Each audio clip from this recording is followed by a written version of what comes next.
Hace miles de años, el hombre pensó en dejar huellas de su paso por el mundo. Y lo hizo de una forma muy particular. Decidió erigir grandes monumentos que surgieron de la propia naturaleza.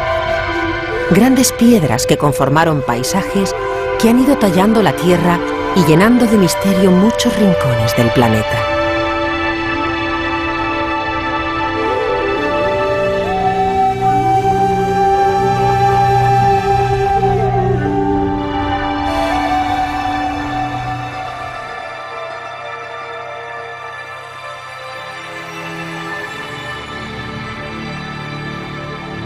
Miles de años contemplan a su paso la obsesión del hombre por dejar una huella que aún hoy no hemos logrado desentrañar del todo.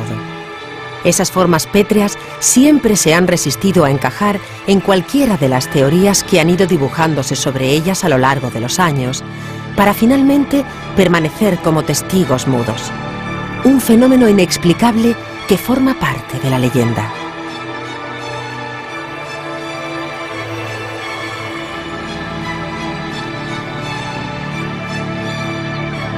La tradición europea ha dotado de un cierto halo de misterio a todo lo relacionado con estas enormes construcciones.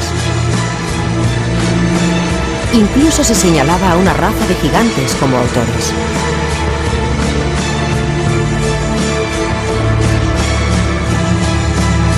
Una especie sobrehumana capaz de levantar los grandes hitos que han resistido hasta nuestro tiempo. Habríamos de pensar que muchas zonas de la actual Europa estuvieron habitadas por estos enormes seres. Sin embargo, dejando el mito a un lado, lo cierto es que todo comenzó hace 7000 años. Allá por el quinto milenio antes de Cristo, tuvo su origen lo que conocemos como el fenómeno megalítico, la cultura de las grandes piedras. A finales del periodo neolítico, el hombre aún era un nómada. Vivía de la caza y la recolección, pero poco a poco fue encontrando su sitio. Comenzó a sentarse en determinadas zonas en las que fue desarrollando nuevas habilidades, algunas relacionadas con la producción, como la agricultura o el pastoreo, y otras con la necesidad de construir un espacio donde vivir, lo que influyó en que aquellos hombres fueran adquiriendo nuevas técnicas constructivas. Vivían en cabañas o cuevas, había algo más, algo diferente, enigmático. Nuevas edificaciones tomaron forma a base de la utilización de grandes bloques de piedra. Aquellas ingentes estructuras no parecían cumplir ninguna finalidad en la vida, sino en el más allá. Se trata de las primeras manifestaciones arquitectónicas de carácter funerario o ritual realizadas con grandes piedras. Menhires, dólmenes y otras representaciones se extendieron como un rosario a lo largo de vastos territorios, como si se tratara de una misma cultura, una tradición común capaz de conectar una comunidad a otra distinta y todas ellas a la propia tierra. Con todo, aún hoy nos planteamos por qué hombres tan distantes geográficamente construyeron hitos tan similares coincidiendo en el tiempo. Este y otros misterios continúan sin resolverse. Es el enigma de los megalitos.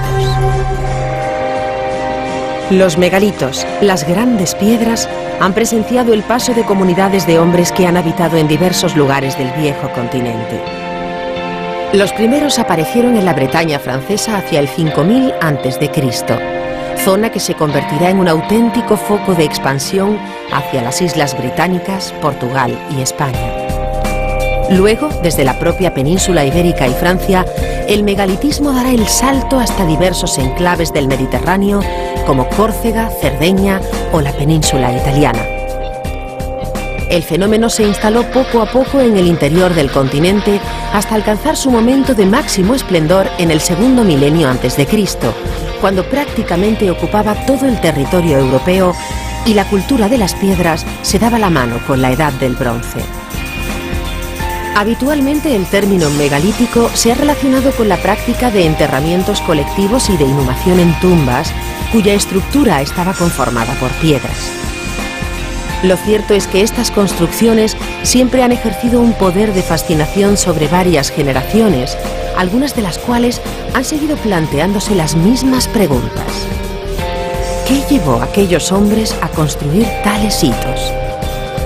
¿Acaso era aquella una sociedad tan organizada como para tratar de establecer un vínculo indeleble con el terreno?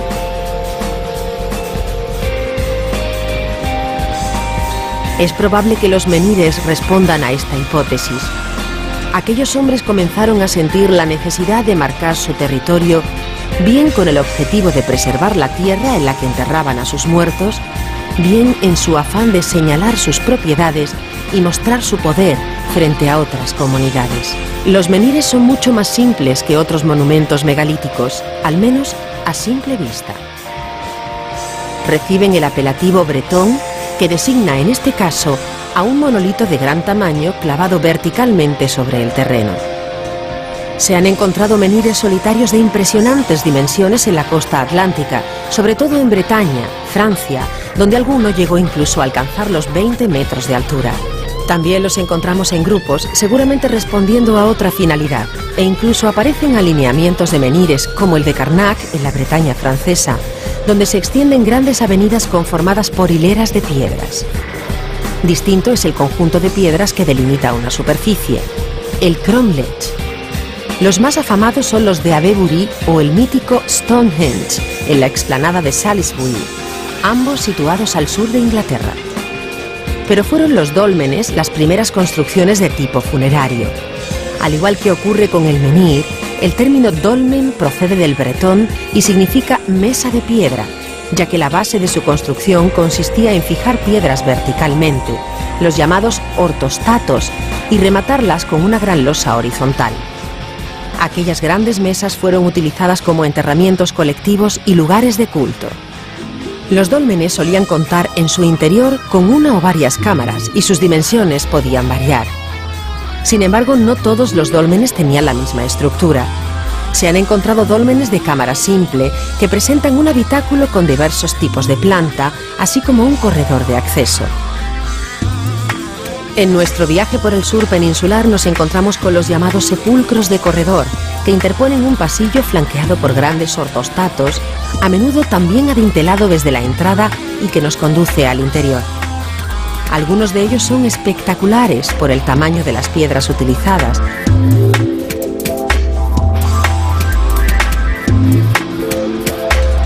En otros monumentos megalíticos, en los sepulcros, que conocemos como de galería, no se llega a diferenciar el corredor de la cámara funeraria, ya que prácticamente consiste en un pasillo cuyas paredes, colocadas en paralelo, nos conducen hasta el final, donde se encuentra la cámara funeraria, que tiene la misma anchura que el pasillo. Es lo que podemos encontrar si nos adentramos en el dolmen de Soto, en Trigueros, Huelva, de características similares al que se considera el sepulcro de mayores dimensiones de toda la cultura megalítica, el dolmen de Menga, en Antequera.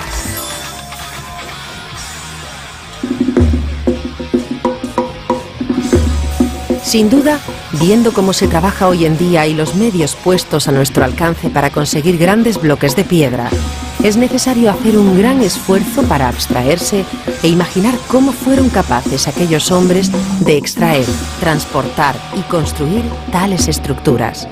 Sobre todo si tenemos en cuenta que muchos de estos grandes bloques tuvieron que sortear muchos obstáculos para llegar finalmente a su destino. Se cree que extraían la roca de las grietas utilizando cuñas de madera y mazos de piedra con ayuda del agua y el fuego.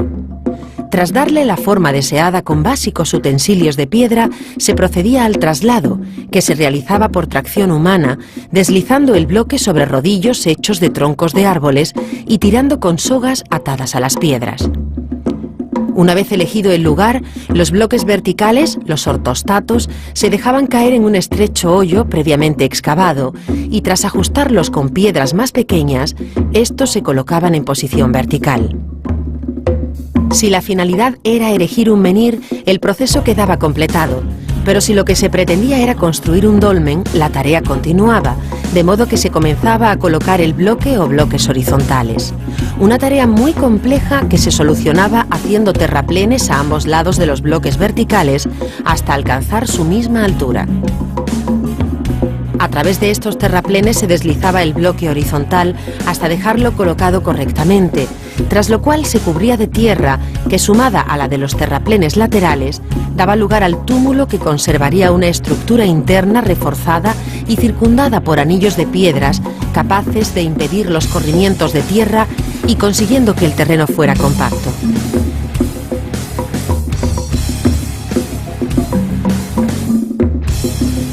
En el primer periodo de la Edad de Cobre, en el sureste de la península ibérica, florecía la cultura de los millares. Este pueblo, establecido en la cuenca del Andarax, no construía dólmenes, sino tolos para dar sepultura a sus muertos, un término griego que sirve para definir tumbas de planta circular cubiertas por una falsa cúpula conseguida por la aproximación de hileras de piedra. Sin embargo, si nos adentramos en distintas zonas de Andalucía, podemos comprobar que este sistema de enterramiento no solo existía en la zona almeriense. Así, encontramos ejemplos de este tipo de tumbas en las provincias de Huelva, Sevilla, Córdoba o Granada, esta última considerada el límite entre las dos grandes tendencias constructivas, la mediterránea y la atlántica. De cualquier forma, aunque los dólmenes y los tolos coincidieron en el tiempo y sobre el lugar, los últimos no pueden considerarse monumentos megalíticos propiamente dichos. Así que centrémonos en los megalitos que tienen su foco de influencia en la fachada atlántica. ¿Cómo llegaron hasta Andalucía? A lo largo del cuarto milenio a.C. llegarán los primeros enterramientos al sur peninsular. El rico Alentejo portugués y Extremadura pudieron ser el foco de expansión hacia el suroeste hispano, que sigue el valle del Guadalquivir hacia su punto de partida. En Rosal de la Frontera, Huelva, se alzan los restos de la cámara del dolmen de la Pasada del Abad. Desde su atalaya parecen marcar la frontera y también la vía de incursión del megalitismo de influencia atlántica en Andalucía. Es posible que esta construcción fuera una señal, la marca de un territorio ocupado o tal vez un lugar de culto. Lo cierto es que aún hoy, este área continúa representando un cruce de caminos o lo que es más, la frontera entre dos países.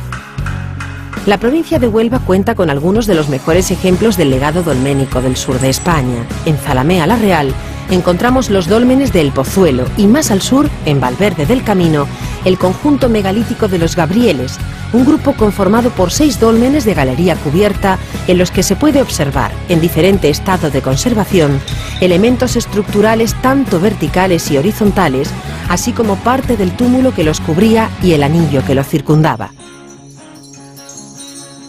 Sin abandonar la cuenca minera, en una zona cercada por la magia que desprenden las rojizas aguas del río Tinto, nos encontramos con el dolmen del Soto, en Trigueros, una imponente construcción levantada para dar respetuoso cobijo a los difuntos. Por desgracia, la mayor parte de los dólmenes han sufrido pérdidas irreparables debido al azote de los furtivos, quienes han tratado de esquilmar estos megalitos en busca de tesoros imaginarios. Lo que sí han podido revelar algunas excavaciones es que en el periodo calcolítico muchas zonas de Andalucía experimentaron un crecimiento de la población. Es lo que encontramos si nos adentramos en el Valle del Guadiato, en la Sierra Morena cordobesa. Junto a los poblados que jalonaban el valle aparecieron multitud de monumentos megalíticos en los que se pudo encontrar un rico material de utilería fabricada en sílex y hueso, objetos metálicos, así como elementos de piedra pulimentada como azuelas y hachas que bien pueden darnos una idea de los avances que comenzaban a emplearse en este tipo de comunidades y de la importancia que se concedía a una incipiente actividad productiva. Remontando el valle del Guadalquivir hasta llegar a la vega que baña el Genil, nos encontramos con una importante fuente de recursos megalíticos. La tipología de sepulturas resulta diversa. La cueva artificial se hace presente en las cuencas bajas de los ríos. Así nos encontramos una serie de tumbas megalíticas excavadas en la roca en Sierra Martilla. En los flujos de población entre la Andalucía occidental y oriental, resulta lógico pensar que grandes colectivos se establecieran en esta zona. En la comarca de los Montes, junto a la Vega de Granada, las sepulturas son similares a las descubiertas en otras zonas de Granada y atienden a la tipología atlántica. Ocurre en los yacimientos megalíticos de Íllora y Montefrío. En el paraje natural de la Peña de los Gitanos destacan diversas necrópolis como la Camarilla, el Rodeo, Castellón y los Guirretes, que reúnen más de 100 dólmenes. En estos sepulcros de carácter colectivo, con planta trapezoidal y corredor, se enterraba a los muertos en posición fetal junto a sus vasijas, collares, pulseras, armas y otros enseres. Todo un ajuar que debía acompañarles a la otra vida. Más al este, en la comarca de Guadix, presenciamos un espectáculo natural, un paisaje duro a la vez que atractivo. Una tierra que no solo nos regala una belleza evocadora, sino que esconde multitud de secretos y misterios capaces de despertar nuestro interés por conocer cómo era la vida de aquellas comunidades de hombres en la cultura megalítica.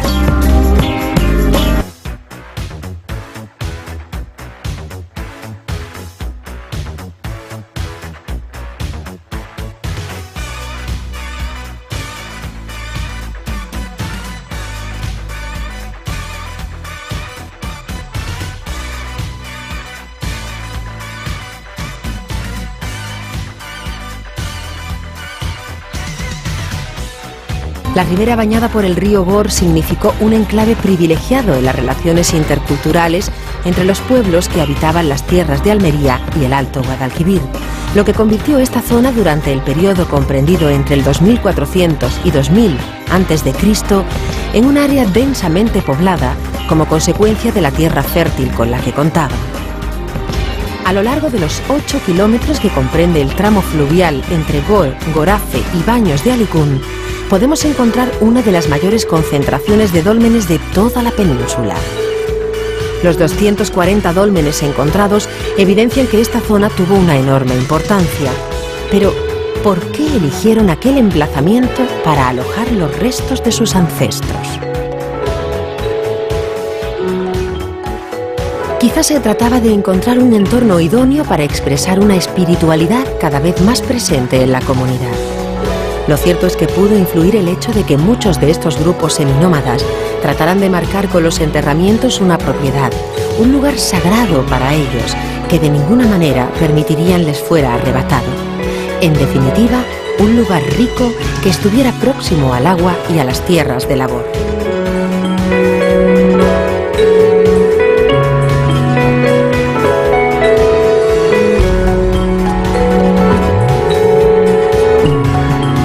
Desde un punto de vista práctico, los dólmenes y los menires pudieron ser concebidos como elementos señaladores de un territorio, ya que parecían anunciar que el grupo social que residía y explotaba una tierra quería mostrar su posesión y, de paso, reforzar su propia identidad. Sin embargo, no todo queda en ese sentido funcional. Resulta difícil entender que estas comunidades crearan tales templos con el único objetivo de enterrar a sus muertos. Inhumar cadáveres era una parte de las creencias que les llevaron a construirlos, y lo hicieron teniendo una referencia común: la orientación. El dolmen seguía una orientación determinada. Dejaban la entrada mirando a levante con la idea de bañar el interior de la cámara con el primer sol de la mañana. La luz solar pudo tener un sentido purificador, incluso regenerador de vida. Las excavaciones realizadas han puesto de relieve la gran variedad de elementos que aparecían entre el ajuar funerario. Las características de estos pequeños objetos varían. De los objetos simples fabricados en sílex, piedra o hueso, se pasa a elementos más elaborados. Aparecen objetos de cerámica, pequeños ídolos de placa decorados o con forma humana, haciéndose cada vez más patente la presencia de metal. La importancia de los individuos estaba estrechamente relacionada con la complejidad de los sepulcros o con el ritual funerario. Además del ajuar que acompaña a los difuntos, algunos enterramientos cuentan con representaciones en relieve. Objetos de prestigio como la estela funeraria, un ornamento que bien podría simbolizar que determinado individuo detentara cierto poder dentro de su comunidad. La delimitación de un territorio o el sentido de la espiritualidad en unas comunidades que comenzaban a organizarse suponen las bases en las que se sustentan muchas de las teorías sobre el origen y la función de las construcciones megalíticas. Tras varios miles de años, estos templos que la leyenda atribuyó a gigantes han perdurado hasta nuestros días. El fenómeno megalítico recorre las costas del Mediterráneo de oriente a occidente y toda la fachada atlántica de norte a sur sin atender a una lógica de espacio y tiempo. En tal escenario, Andalucía no solo no permanece ajena, sino que representa uno de los grandes focos del megalitismo en todo el mundo. Un rico legado que se extiende desde Huelva hasta Almería, fusionando y repitiendo estilos, signos, ídolos y rituales sagrados que han hecho de esta cultura milenaria una fuente inagotable de evocación